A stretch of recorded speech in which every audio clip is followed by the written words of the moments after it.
The rain never really stopped that day in Normandy. It fell in thin, endless lines, soaking through my uniform and mixing with the mud that clung to my skin like guilt itself. I remember staring at my trembling hands, the blood already washed away by the downpour, but the memory of it, of what I'd done, stayed sharp, impossible to rinse off. I was 21, but in that trench I felt 1,000 years old. I used to think surviving the war would be the hardest part. I was wrong. Living with how I survived, that's what broke me. There's a smell to war that never leaves you. It's not just the smoke or the rot, it's the iron taste of fear in your throat, the stench of wet uniforms and burnt rubber, the faint sweetness of death carried by the wind. When people ask what combat was like, I never know how to answer. How do you explain to someone what it feels like to be alive when the man beside you isn't anymore?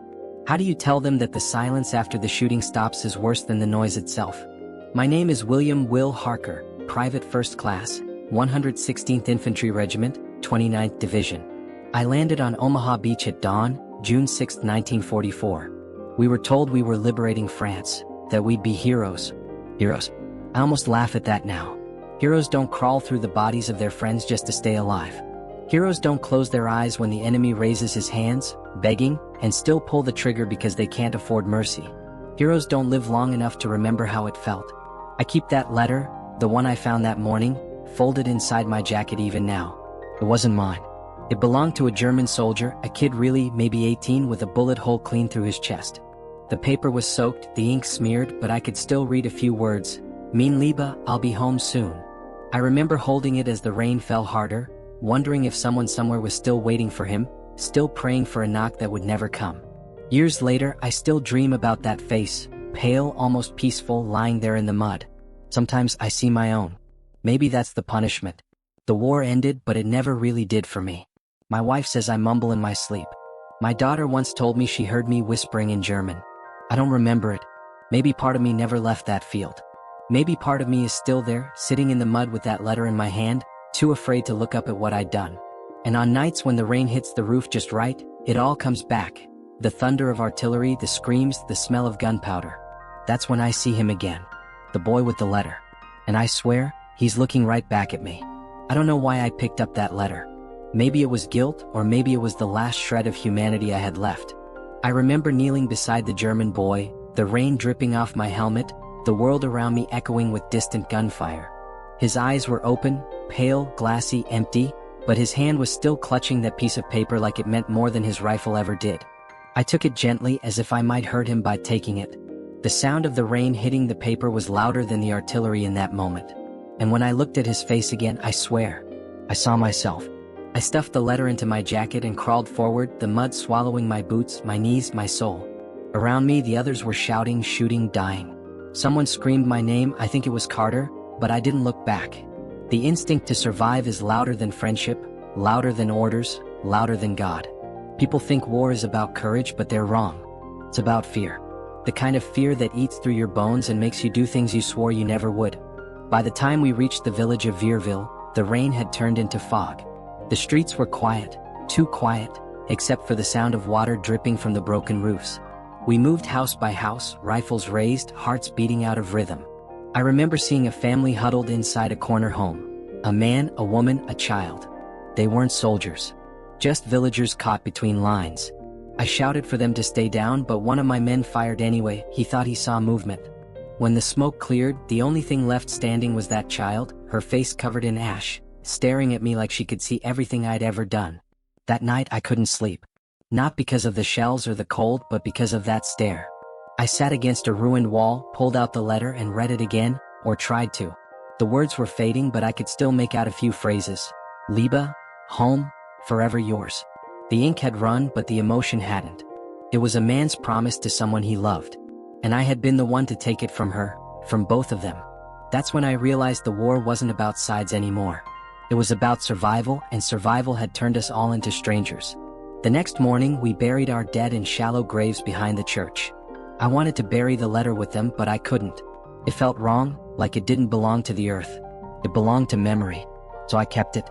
I told myself I'd deliver it one day, find the woman who wrote it. But deep down, I knew I wouldn't.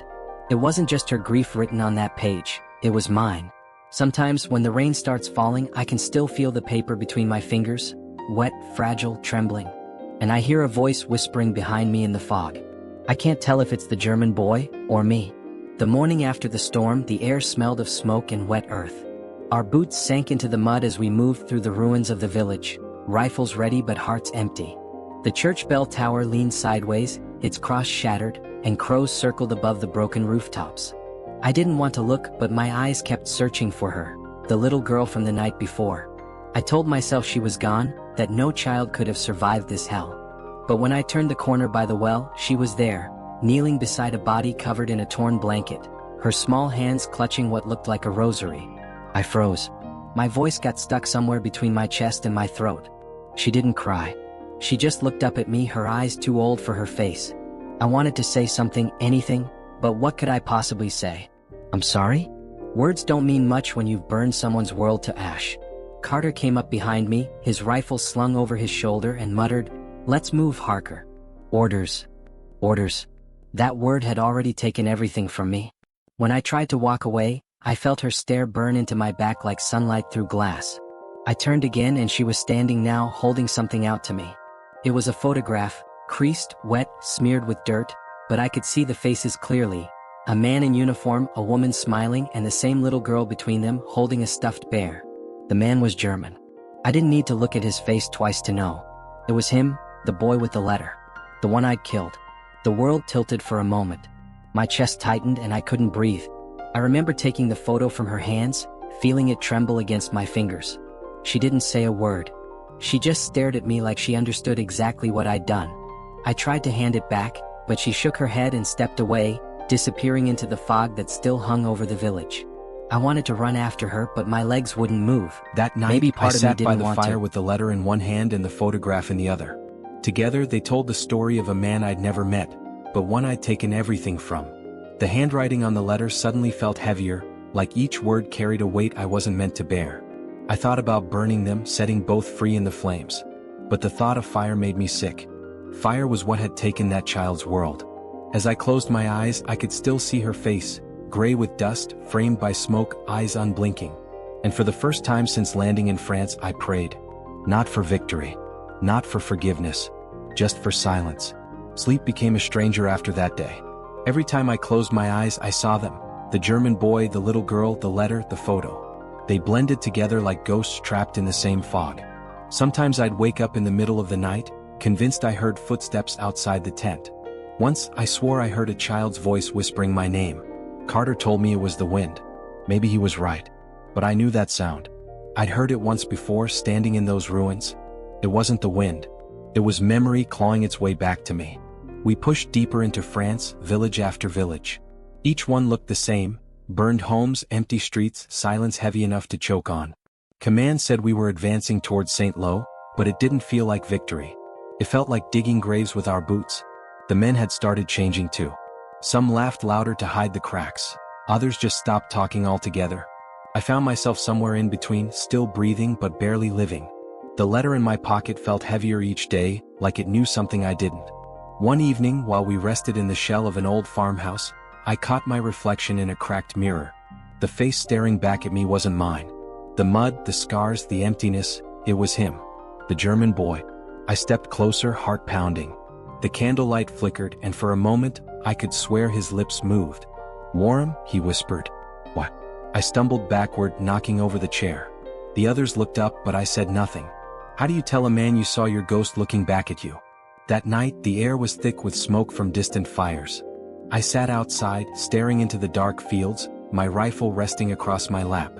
The sky glowed faintly orange on the horizon, and I thought about home. About my mother's porch, the sound of cicadas, the smell of wet grass after summer rain. Felt like a different world.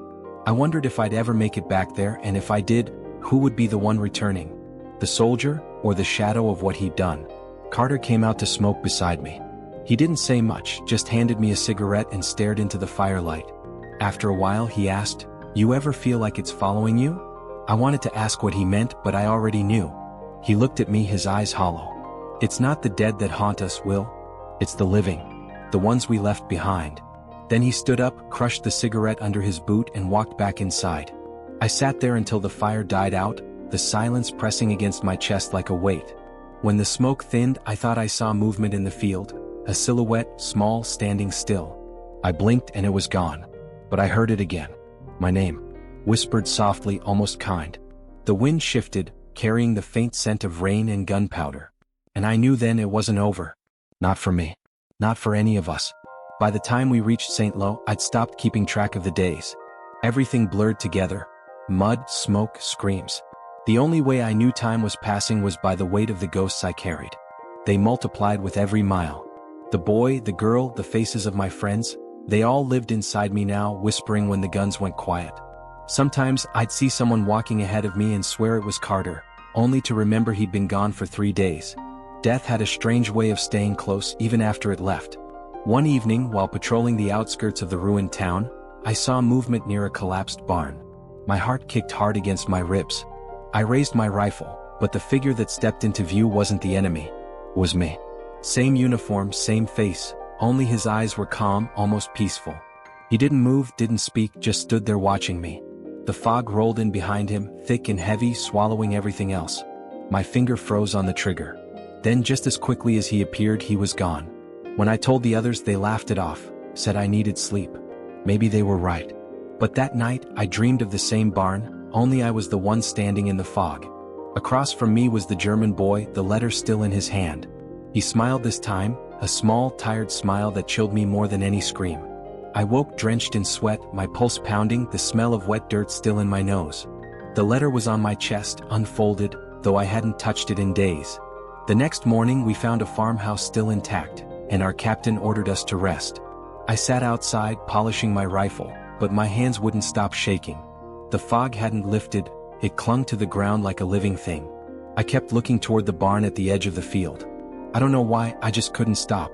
When I finally gathered the courage to walk over, the air turned colder. The door creaked open and for a second I thought I saw someone inside. A shadow moved, slow and deliberate. My breath caught and I called out. No answer. Inside, the floor was covered in straw and dried blood.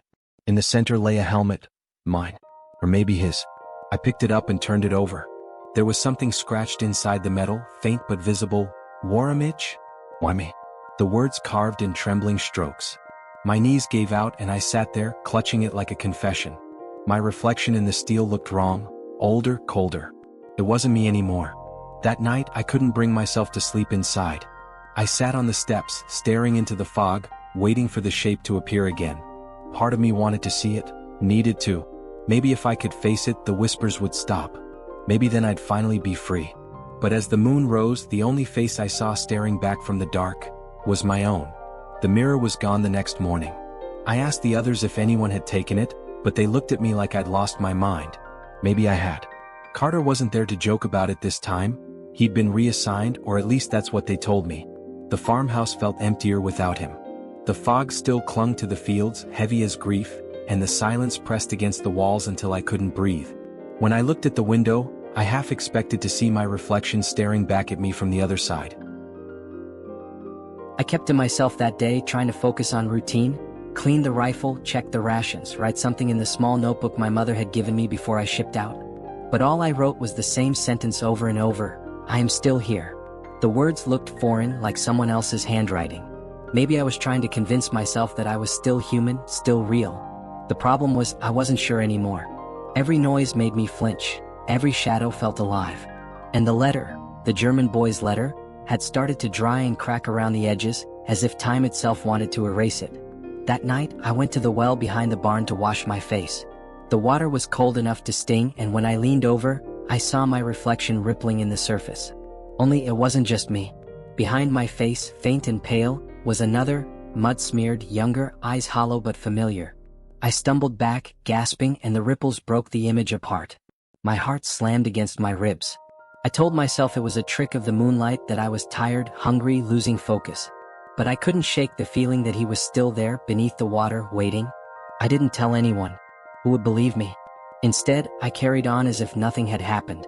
We moved out the next morning, heading toward a ridge overlooking the valley. The sun tried to cut through the clouds, but everything stayed gray. The men marched in silence, and I followed, half in this world, half in another. Every face I saw looked like a ghost, thin, hollow, fading. Maybe they were. Maybe we all were. I thought about the child in the ruins, her eyes unblinking, and wondered if she still saw me when she closed hers. When we reached the ridge, I volunteered for sentry duty. The others didn't argue. I think they were afraid of me now. I sat alone, watching the valley breathe mist under the setting sun. For a while it was peaceful. Then I saw movement again, just at the edge of the trees. A figure stepping out of the haze, walking slowly toward me. My pulse quickened. I raised my rifle, but my arms froze. The figure stopped, maybe 30 yards away. Even from there, I could see the mud, the torn uniform, the familiar shape of my own face staring back at me. He didn't move. Neither did I. The wind howled through the valley, and somewhere in the distance, thunder rolled. I blinked once and he was gone. But the echo of his voice lingered, soft, almost kind. You can't hide from yourself forever.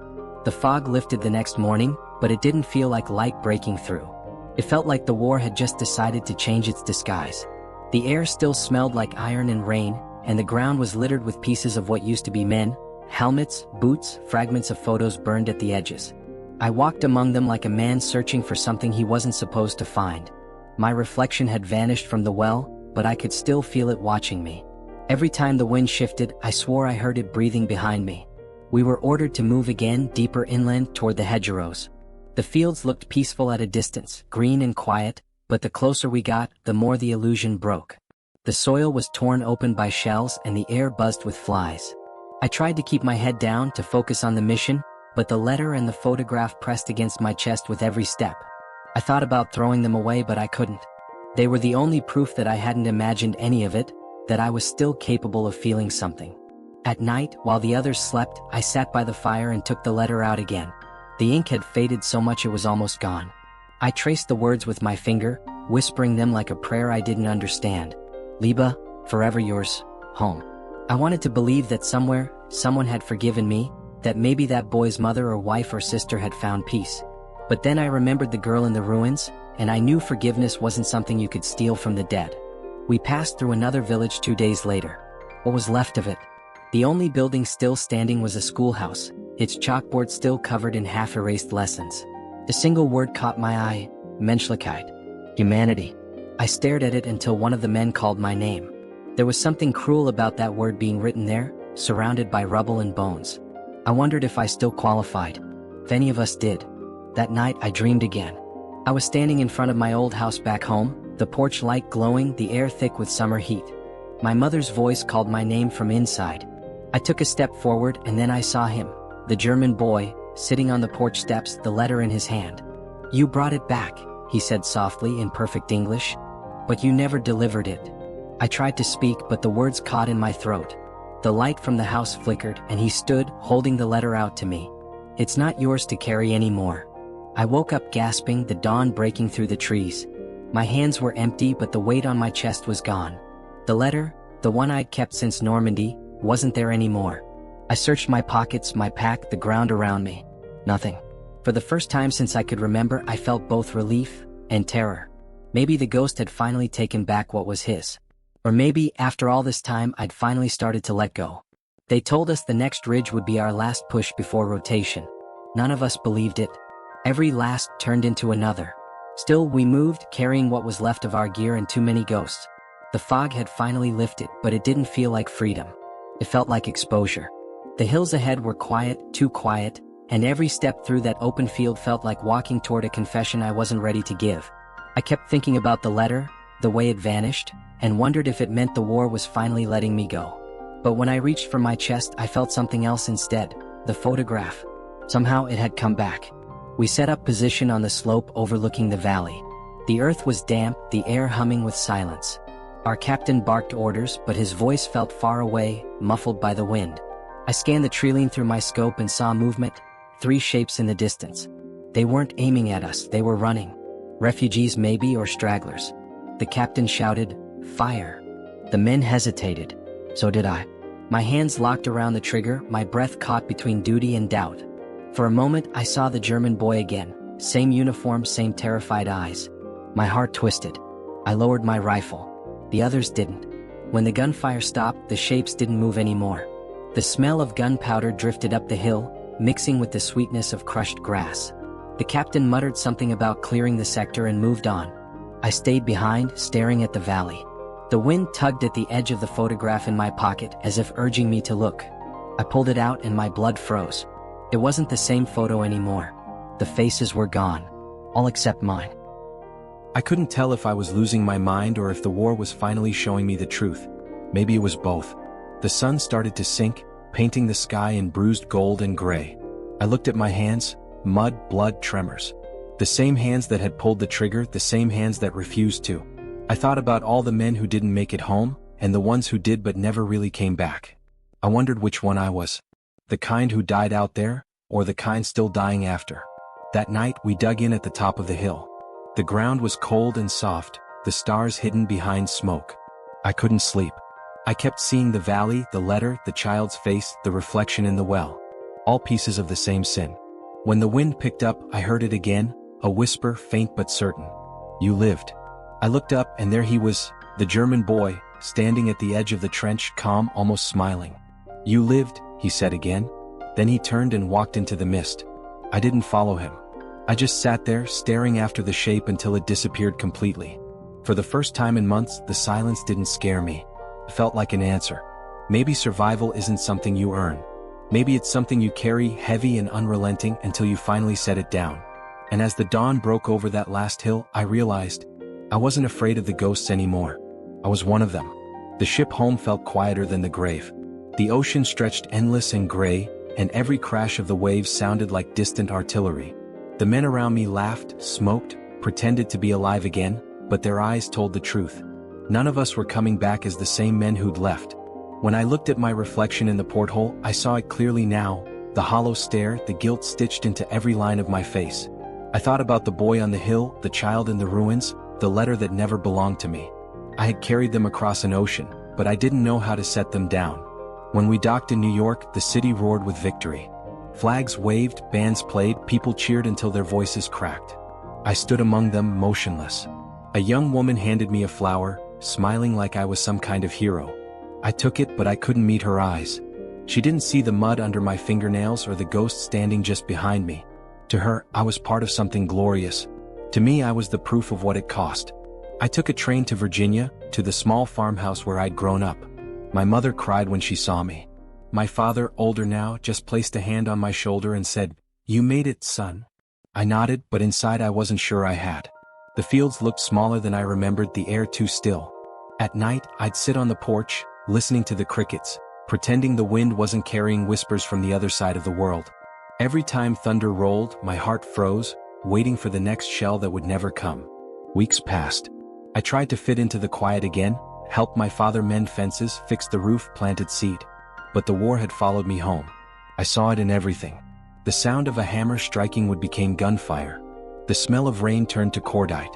Sometimes I'd wake before dawn and walk to the edge of the property, where the fog hung thick over the trees. I'd stand there waiting, half expecting to see a shape in the mist. A boy, a child, a reflection that wasn't mine. But the fog always stayed empty. One evening, I found myself in the attic, rummaging through a trunk of old letters. Most were from my father's service in the Great War. I ran my fingers across the paper, yellowed and soft, and felt a strange ache in my chest. That's when I found it, tucked between two envelopes as if it had been waiting for me all along. The German letter. Untouched. Oh. My hands shook as I opened it, though I couldn't read the words. But I didn't need to. I already knew what it said. I sat on the floor until the sun went down, the letter in my lap. I could feel something shifting, like a door opening somewhere deep inside me. Maybe forgiveness wasn't something you found, it was something that finally found you. For the first time in years, I wasn't afraid to close my eyes. But as the house grew quiet, I heard a soft knock at the window. I turned, and saw a boy's reflection staring back at me in the glass. He smiled once, and vanished with the fading light. The sun was low when I finally sat on the porch again. The boards creaked beneath my chair, and the air smelled of pine and dust. The years had softened the land around me, but not the memories. The fields stretched wide, golden under the evening light, and I could hear the faint hum of crickets in the distance. It had been decades since the war, but sometimes it still felt like yesterday. Every sound carried an echo, every quiet moment a reminder. I had spent my life trying to forget, and all it had done was teach me how to remember differently. A young man from the local paper came by that evening. Said he wanted to document stories from the old war before they're lost. He was polite, nervous, holding a small tape recorder like it might break. When he asked if I'd be willing to talk, I hesitated. For years, I'd refused interviews, turned down documentaries, pretended silence was my kind of peace. But something about the way he waited, patient, respectful, made me nod. "Sure, son," I said. "I'll tell you what I remember." And so I did. I told him about the beaches, the mud, the endless rain. About Carter and the men who never came back. About the child in the ruins, the letter, the ghost who wore my face. My voice trembled at first, but then it steadied. For the first time, I wasn't talking to prove anything. I was just remembering. The young man barely blinked. When I mentioned the German boy, he leaned forward, eyes wide. "Do you still have the letter?" he asked softly. I smiled faintly and shook my head. "No," I said. "It finally went home." We sat there in silence for a while, the sun slipping behind the trees. The wind picked up, rustling the flag that hung by the porch. Its edges were frayed now, faded by time, but it still caught the light just right. The young man packed his recorder, thanked me and said, "For what it's worth, sir, I think you did what you had to." I didn't answer. As he walked down the dirt path, I looked out over the fields again. The sky was turning gold to gray, and for a moment I thought I saw movement by the tree line. A boy standing still, watching. I blinked and he was gone. But the peace he left behind lingered. Maybe he wasn't haunting me anymore. Maybe he'd been waiting for me to remember him right, to see him not as a ghost but as a mirror. The letter, the girl, the boy, they weren't curses. They were the proof that even in war, there had been something human left in me after all. The light faded and the first stars began to bloom in the dusk. I leaned back in the chair, the wood sighing beneath my weight. The world had gone quiet again, the kind of quiet that doesn't demand anything. I closed my eyes, listening to the flag whisper in the wind. For the first time in a lifetime, it sounded like forgiveness. If this story moved you, take a moment to honor those who lived through it. Hit like, subscribe, and help keep these memories alive. Every click helps this history echo a little longer so their voices are never forgotten.